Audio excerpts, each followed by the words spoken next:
இப்போலாம் நீங்க அம்மாவை அளவிட்டு தான் இருக்கீங்க. அப்படி சொல்லல என் தங்க புள்ள. டேய், நடந்தது தெரியாம பேசக்கூடாது. எனக்கே அம்மா பண்ணது பிடிக்கல. ஆமாக்கா, உனக்கு அத்தா எது செஞ்சாலும் பிடிக்கும். அம்மா செய்யறதுலாம் உனக்கு எப்படி பிடிக்கும்? எங்க பாருக்கா, அம்மா என்ன செஞ்சாலும் என்ன சொன்னாலும் அது தெரியாதான் இருக்கும். அத பத்தி எனக்கு யாரும் கிளாஸ் எடுக்க வேண்டாம். மா, வேகமா அனுப்பி வைமா. டேய், இவனடா இப்படி பேசிட்டு போறான்? இல்லை, உன் குடும்பத்துல தான் வாரம் வாரம் எல்லாம் மாத்தி மாத்தி பேசுவாப்ல. இந்த வாரம் அவன் மாத்தி பேசுதான், என்கிட்ட அப்புறம் பேசிக்கிடுவான். நீ முதல்ல வாழ. அத்த, மறுபடியும் சொல்லுதேன், இன்னொரு வாட்டி வீரா கீரான்னு வீட்டு வாசல்ல நின்று மறுபடியும் பிரச்சனை பண்ணாதீங்க. அப்புறம் நல்லா இருக்காது சொல்லிவிட்டேன். போல.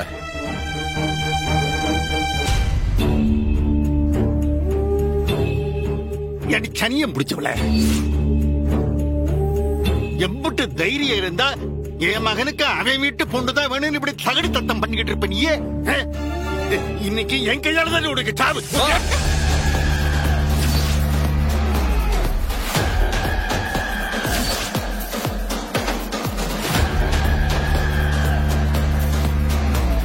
ஓ வேண்டாம், இது வரைக்கும் நீ எப்படி வேணா இருந்திருக்கலாம். ஆனா நான் அம்மையோட மகனை தலை நிமிந்து நிக்க, இந்த வீட்டுல நான் இருக்கிற வரைக்கும் என் அம்மா மேல உன் கை பட்டுச்சு, அப்புறம் நல்லா இருக்காது. பாத்துக்க, பாப்பாங்கிட்டு.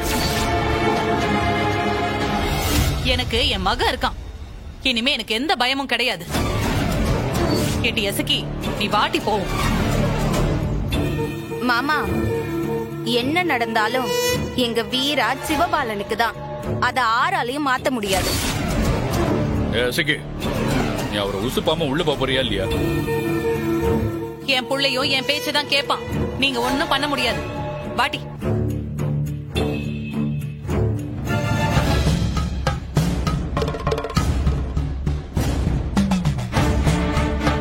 பாத்தியாக்கா, இது ஏன் வீடு, இங்க நான் தான் மகாராஜா. இங்க வச்சே என் மகனை அடியாளா மாத்தி என்னையே கை மடக்க வச்சுட்டா. பாத்தியா இந்த பாக்கியம்? அது வேற ஒண்ணும் இல்ல சௌந்தரம், எல்லாம் அந்த ஆளாக்க கொடுக்கற தைரியம். இருக்கட்டும் இருக்கட்டும், முதல்ல இந்த வீரா கௌதம் கல்யாணம் நடக்கட்டும். அது மட்டும் நடந்துட்டா அந்த வைஜெயந்தி மேடம் அந்த வீராவை படுத்துற பாட்டை பார்த்து இவன் அப்படியே அல்லாடிக்கிட்டு இருப்பான்ல இந்த வெறும் பையன்.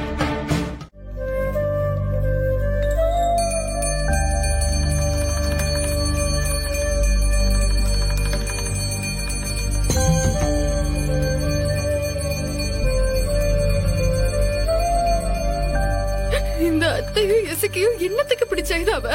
நான் கேட்டனா? இப்ப பாரு அண்ணன் எம்புட்டு சங்கடப்பட்டு இருக்குன்னு. போதும் டி, அப்புறம் பேசுவோம். அவன் சூடம் காட்டிட்டான், அவன் சாப்பிட்டு போட்டோம், நம்ம அப்புறமா பேசிக்கலாம். நீ முதல்ல கண்ணை தொடடி.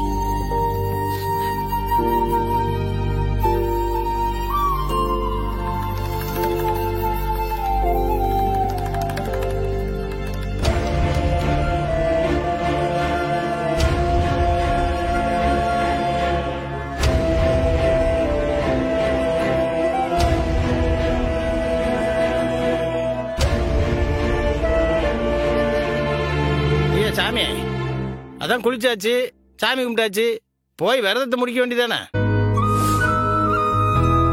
சாமி, நீ விரதம் விட்டதும் தான் நாங்க சாப்பிடுவோம். நீ வந்து சாப்பிடு சாமி. நீங்களா போய் சாப்பிடுங்க, எனக்கு பசிக்கல. சாமினா பொய் சொல்லக்கூடாது. இப்ப சாப்பிட போறியா இல்லையா?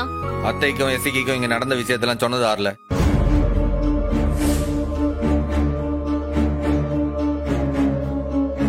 அண்ணே, நாங்க எதுக்குன்னு இதெல்லாம் போய் சொல்லிக்கிட்டு இருக்க போறோம்?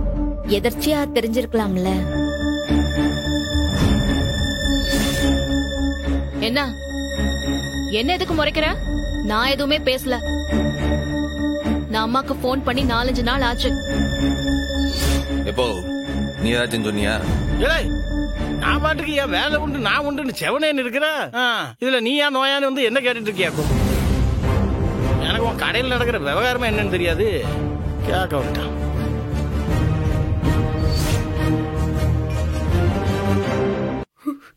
எல்லாரும் நான் ஒண்ணு சொல்லுதேன், தயவு செஞ்சு கேட்டுக்கோங்க. என்னோட கல்யாணம்ங்கிறது அண்ணனோட இஷ்டம். அண்ணன் சாமி யார கட்டிக்கிட்டு சொல்லுதோ அவரதையா நான் கட்டிப்பேன். தேவையில்லாம யாரும் இதுல மூக்க நுழைக்க வேண்டாம், அவ்வளவுதான் நான் சொல்லுவேன்.